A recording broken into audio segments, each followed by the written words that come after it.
The text came through the family group chat on Thursday afternoon. I was in a meeting with the CEO of a Fortune 100 manufacturing company, reviewing a proposal for automated warehouse systems, when my phone buzzed on the conference table. I glanced down and saw the family chat notification. 23 unread messages. I ignored it and finished the meeting. The CEO signed a 3-year contract worth $42 million.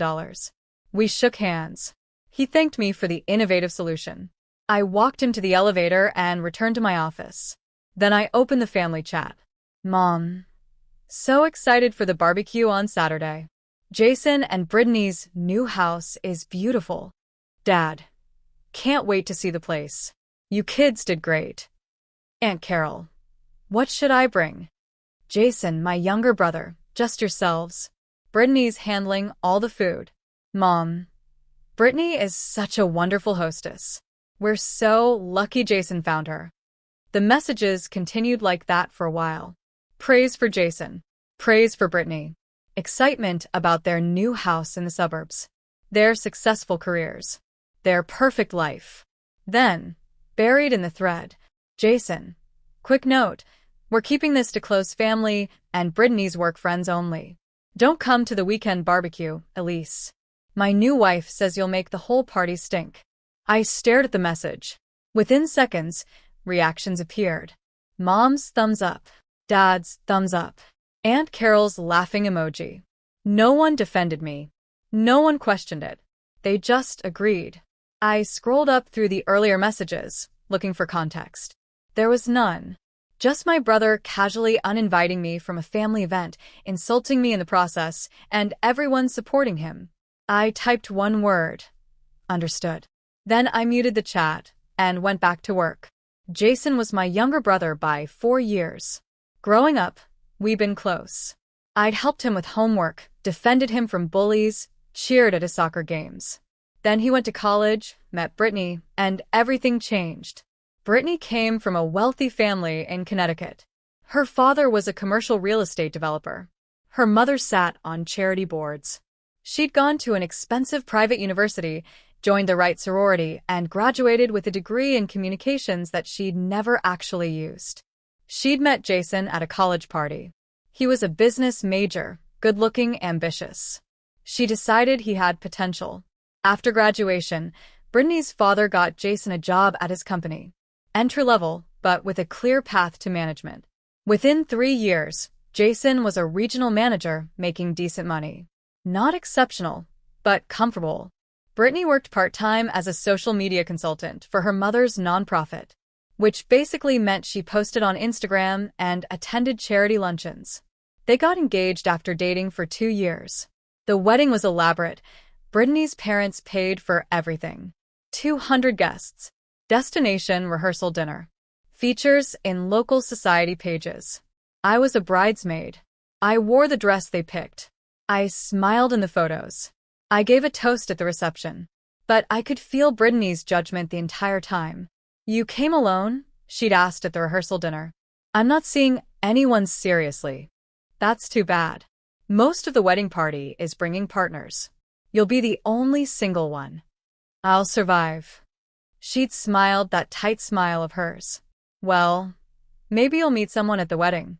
Though most of Jason's friends are already taken. And they tend to date a certain type. I knew what she meant. Thin. Polished. Conventionally attractive. Not me. I was fine with how I looked. I was healthy. I dressed professionally.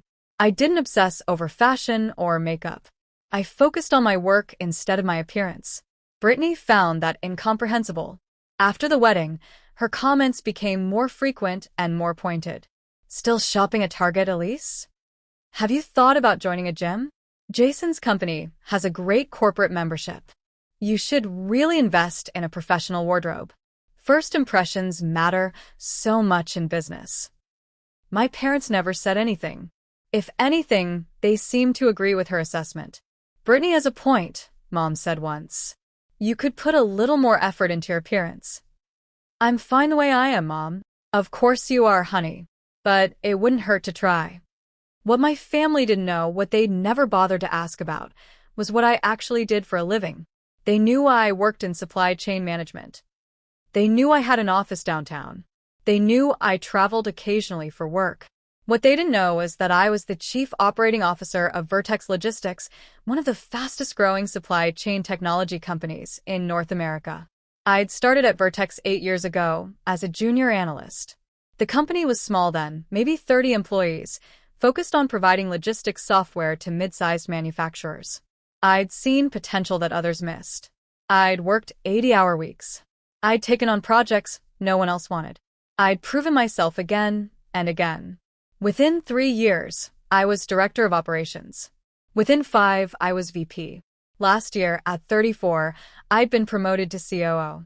Vertex now had 800 employees across 12 offices. We served clients in 23 countries. Last year's revenue was $380 million. We were on track to go public within 18 months. As COO, I oversaw all operational functions. I managed the leadership team. I negotiated major contracts. I represented the company at industry conferences and investor meetings. I made $420,000 a year, plus equity that would be worth tens of millions when we went public. I drove a practical Honda because I didn't care about cars. I lived in a nice but modest condo because I traveled constantly and was never home. I shopped at Target because it was convenient and I had better things to do than obsess over designer labels. My family had interpreted all of this as lack of success. They'd never asked about my job title. They'd never asked about my responsibilities. They'd never asked why I traveled or who I met with or what I was building. They'd seen the surface, single, plain, practical, and assumed I was struggling. Meanwhile, Jason made $78,000 a year managing regional accounts for his father-in-law's company. Brittany made maybe $20,000 with her consulting. They'd bought their house with a massive down payment from Brittany's parents. But they had the visible markers of success. The big house, the new cars, the social media presence, the right image. So my family assumed they were doing better than me. I never corrected them because, honestly, I didn't care. I was too busy building something real to worry about their perceptions. Saturday morning, I went to the office. We had a major client presentation on Monday, and I wanted to review the materials one more time.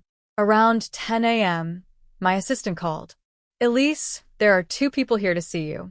They don't have an appointment, but they say they're family. Jason and Brittany Hartwell." I checked my watch. The barbecue was supposed to start at noon. Why were they here? Send them up. 5 minutes later, my office door opened. Jason walked in first, looking confused. Brittany followed, dressed in designer casual wear that probably cost more than most people's monthly rent. They both stopped dead when they saw me sitting behind my desk. My corner office. Floor-to-ceiling windows overlooking the city. Modern furniture. Awards on the wall. The Vertex logo prominently displayed. "Elise." Jason said, "What are you doing here?" "I work here." "You work at Vertex Logistics?" "I'm the COO." Brittany's face went white. "The COO?" "Chief Operating Officer, yes." "That's not possible," Jason said. "You're in supply chain management." "I am. As the Chief Operating Officer of a supply chain technology company." Brittany was looking around the office like she couldn't process what she was seeing. Her eyes landed on the framed photo on my credenza, me shaking hands with the governor at a business leadership event last year. Is that you with the governor?" Yes. "We were both speakers at the Manufacturing Innovation Summit." Jason sat down heavily in one of my visitor chairs. "I don't understand. We thought you were like a mid-level manager somewhere." "Why would you think that?" "Because you never said, you never told us. You never asked." Brittany found her voice. "How long have you been the COO?" 14 months. "And before that?" "VP of Operations for 3 years. Director before that." Brittany's hands were shaking. She looked at Jason. "We need to leave." "Wait," I said. "Why are you here? The barbecue doesn't start for 2 hours." Jason wouldn't meet my eyes. Brittany wanted to check out a furniture store downtown. We were in the area, and she suggested we stop by Vertex to To see where the failure in the family worked, Brittany finished quietly. I wanted to see your sad little office job. I was going to take photos. For the group chat? I asked. She nodded, looking at the floor. I leaned back in my chair. So you uninvited me from your barbecue because I'd make the party stink, and then you came here to mock my workplace. Is that about right? Elise, I'm so sorry, Jason said. We didn't know. We thought. You thought I was unsuccessful. You thought I was embarrassing. You thought I didn't measure up to your standards. That's not what I meant when I sent that text. Yes, it was. You meant exactly that. And Mom and Dad agreed. They liked your message. They thought it was funny. Brittany was crying now, actual tears running down her carefully made-up face. I made a terrible mistake. I was wrong about you. I'm so sorry. Are you sorry you judged me, or are you sorry you got caught? She didn't answer. My phone buzzed. I glanced at it. Text from our CEO. Great work on the Thompson deal. Board is very impressed. Let's discuss your equity package this week. I looked back at Jason and Brittany. They looked small sitting in my office. Diminished. I think you should leave, I said quietly. You have a barbecue to host. Elise, please. Jason started. I said leave. Now. They left. I sat in my office for a long time after they were gone, staring out at the city skyline. Then I opened the family group chat. I typed carefully. For those who might be wondering why Jason and Brittany seemed shaken when they left downtown, they stopped by my office at Vertex Logistics. I should clarify something. I'm not a mid-level supply chain manager. I'm the Chief Operating Officer. I oversee 800 employees across 12 offices. I manage operations for a company with nearly $400 million in annual revenue. Jason uninvited me from today's barbecue because Brittany said I'd make the party stink. Mom and Dad liked that message. I just want everyone to understand exactly who you decided wasn't good enough for the family gathering. Enjoy your barbecue. I attached a photo. It was from a Forbes article about rising women in tech logistics. The headline, Elise Hartwell, COO of Vertex Logistics, on scaling operations in the digital age. I hit send. Then I turned my phone off and went back to work. I didn't turn my phone back on until Sunday morning. 147 missed calls, 86 text messages, 43 voicemails. I made coffee and started going through them. The family chat had exploded. Aunt Carol. Elise is the COO of Vertex. Uncle Mike. I just Googled her. There are articles. Multiple articles. She's been featured in business magazines. Cousin Sarah. Mom, didn't you tell me last month that Elise was struggling? Aunt Carol. That's what your aunt said. That's what we all thought. Mom. Elise, we need to talk. This is very confusing for everyone. Dad. Why didn't you tell us about your position? Jason. Everyone please calm down. There's been a misunderstanding. Brittany, I'm so sorry for everything. I made a terrible mistake. Aunt Carol. Jason, you told your sister she'd make the party stink. On what planet is that a misunderstanding? The messages went on and on. Family members I hadn't heard from in years were suddenly weighing in. Some were supportive. Many were shocked. A few were defensive. The voicemails were worse. Mom's first one, from 2:47 p.m. Saturday. Elise, what is going on? Jason came home from downtown, very upset. He said, you're some kind of executive? Why didn't you tell us? This is very embarrassing for the family. People are asking questions we can't answer. Call me back immediately. Dad, 3:15 p.m. Elise, your mother is very upset. We need to discuss this situation. You've made us look foolish. We had no idea you were in a position of authority. You should have communicated this to your family. Jason, for 02 p.m. Elise, I'm so sorry. I didn't know. I swear I didn't know. Brittany is devastated. She's been crying all afternoon. Please call me back. We need to fix this. Then, around 6 p.m., the tone shifted. Mom, 6:23 p.m. Sweetheart, I've been thinking. We may have been too hasty about the barbecue. There was clearly a miscommunication. We'd love to have you over for dinner this week. We should celebrate your success as a family. Brittany, 7:45 p.m. Elise, it's Brittany. I don't even know what to say. I was completely wrong about you. I judged you based on superficial things, and I'm so ashamed. I'd love to take you to lunch this week. My treat. I want to make this right. I want to learn from you. Please call me. Jason, 8:30 p.m. Sis, I know I screwed up. I know I hurt you. But we're family. We can work through this. I love you. Please don't shut us out. Call me back. I deleted all the voicemails without responding. Monday morning, I arrived at the office at 7 a.m. to prepare for the Thompson Industries presentation. We were pitching a comprehensive logistics overhaul that would save them approximately $90 million over 5 years. At 8:15 a.m., my assistant called. Elise, your parents are here. They don't have an appointment, but they're insisting they need to see you. I closed my eyes. Tell them I have a presentation at 9 and can't meet until this afternoon at the earliest. I told them that. They said they'll wait. Fine. Show them to the small conference room. Give them coffee. I'll see them when I'm done with Thompson. The Thompson presentation went perfectly.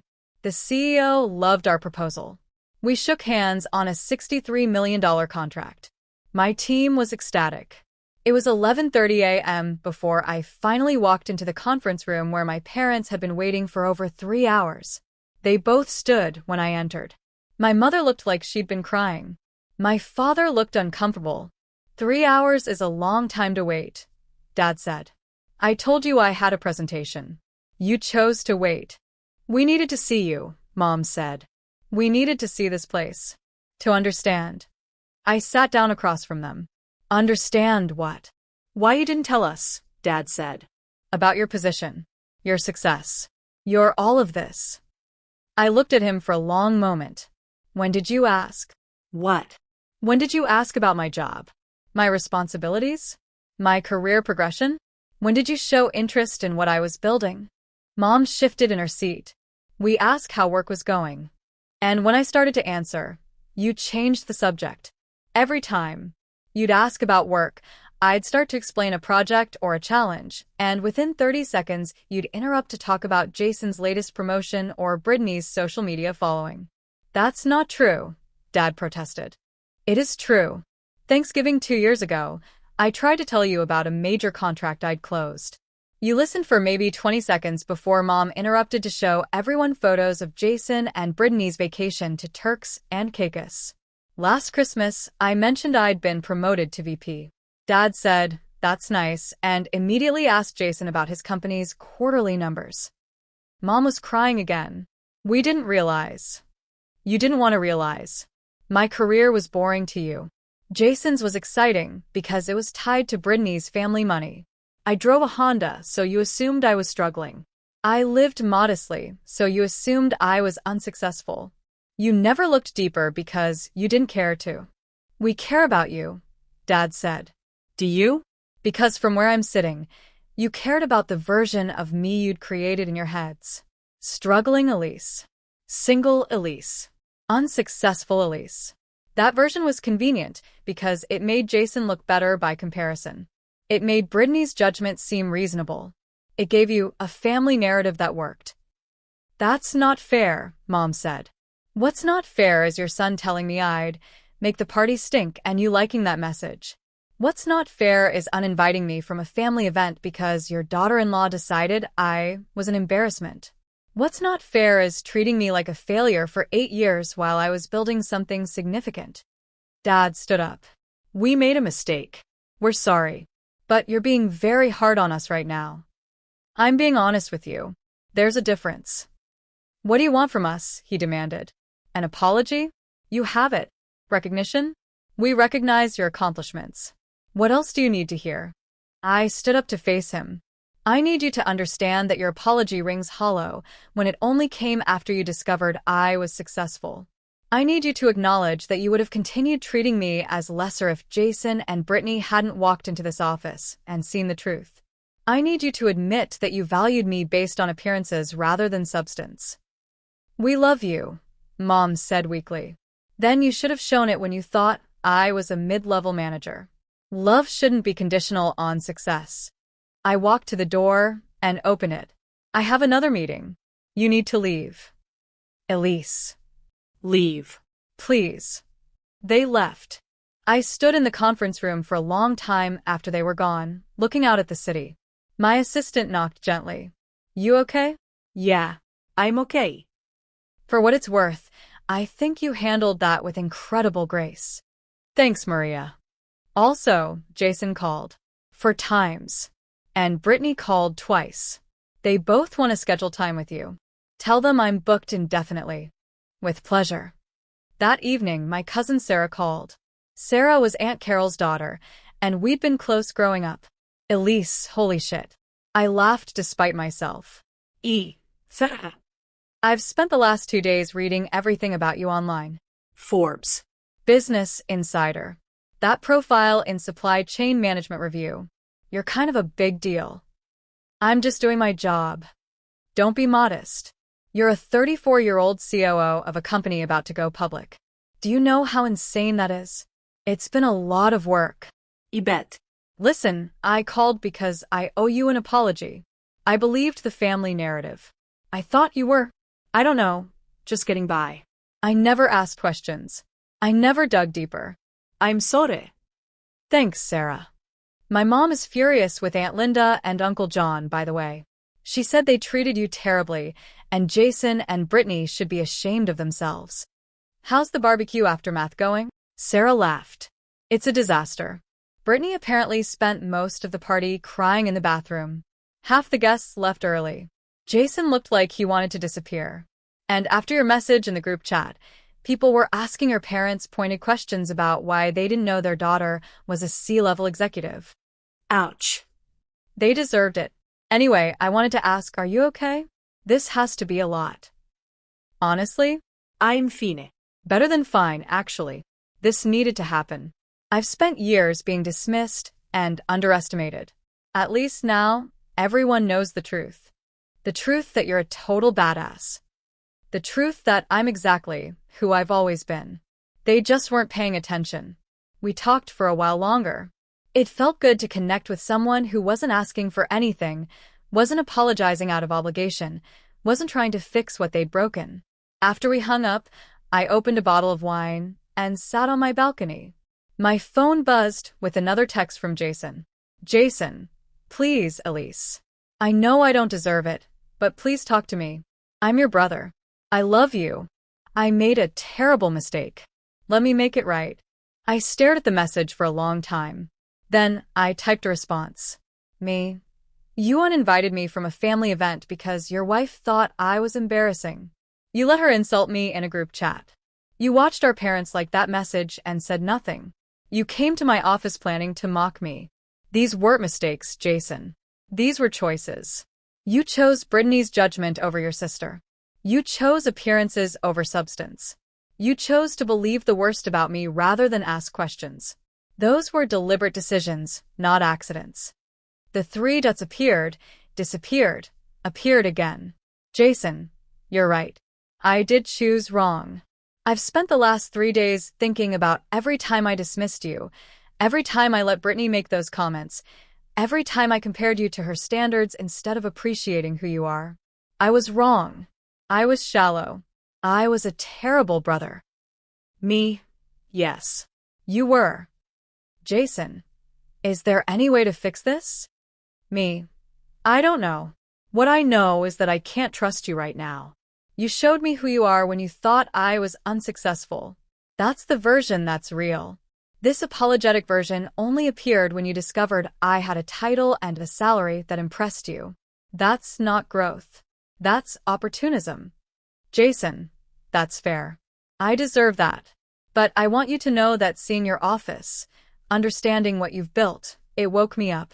Not because of the title or the money. Because I realized I never actually knew my own sister. I never asked. I never cared enough to look past the surface. And that makes me sick. Me. Then maybe you should think about why you only value people when they meet certain standards. Maybe you should think about what that says about you and your marriage and your values. And maybe in a few months, when you've actually done that work, we can talk. Jason, can we still be brothers? I thought about that question for a long time. I don't know yet. Ask me in 6 months. I muted his contact and put my phone away. Brittany was persistent. She called. She texted. She sent flowers to my office with elaborate apology notes. She even tried to connect with me on LinkedIn with a message about learning from successful women in business. I ignored all of it. Finally, 2 weeks after the barbecue, she showed up at my office again. Maria called me. Brittany Hartwell is here. She's crying in the lobby and says she won't leave until you talk to her. I sighed. Give me 5 minutes, then send her up. When Brittany walked into my office, she looked different. No makeup. Casual clothes. Hair pulled back. She'd been crying, really crying, not the performative tears from before. Thank you for seeing me, she said quietly. You have 10 minutes. She sat down and took a shaky breath. I've spent 2 weeks thinking about what I did to you, how I treated you, how I judged you, and I need you to know that I understand how wrong I was. Okay. My whole life, I've measured people by superficial things. Clothes, cars, houses, jobs, looks. My parents taught me that those things mattered more than character or substance. And I believed them. I married Jason because he fit a certain image. I dismissed you because you didn't fit that image. And now I see how empty that is. How hollow. My marriage is falling apart, Elise. Jason looks at me differently now. He says I showed him something about myself that he can't unsee. He's right. I showed him that I'm shallow and cruel and judgmental. That's between you and Jason. I know. I'm not here to save my marriage. I'm here because I owe you a real apology. Not because you're successful. Not because I was wrong about your job. But because I treated another human being with contempt based on things that don't matter. I made you feel less than. I convinced your family that you were an embarrassment. I was the catalyst for your exclusion, and that's unforgivable. I studied her face. She looked genuine. Broken maybe, but genuine. Brittany, I appreciate the apology. I do. But I'm not going to absolve you or tell you it's okay. What you did hurt. It confirmed every suspicion I had about how my family saw me. It forced me to acknowledge that the people who should have valued me most only cared about surface-level success. I know. So, what do you want from me? Forgiveness? I'm not there yet. Maybe I won't ever be. What you did revealed something true about who you are. And apologies don't erase that. She nodded, tears streaming down her face. I don't want anything from you. I just wanted you to know that I see what I did. I see who I was.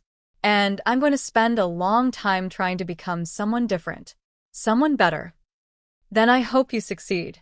For your sake, not mine. She stood up to leave, then turned back. For what it's worth, you're remarkable. What you've built, who you are, the grace you've shown through all of this. I wish I'd seen that from the beginning. I wish I'd been smart enough to learn from you instead of judging you. Maybe you can learn from this. I'm going to try. After she left, I sat in my office for a while, processing. I didn't forgive her. I didn't trust her. But I believed she was genuinely sorry. Sometimes that's enough. Not for reconciliation, but for closure. 6 weeks after the barbecue incident, my parents invited me to dinner. Just the 3 of us. No Jason, no Brittany. I almost said no. But Aunt Carol called me first. Your parents have been in therapy, she said. Both individual and couples. They're trying to understand how they failed you. I think you should hear them out.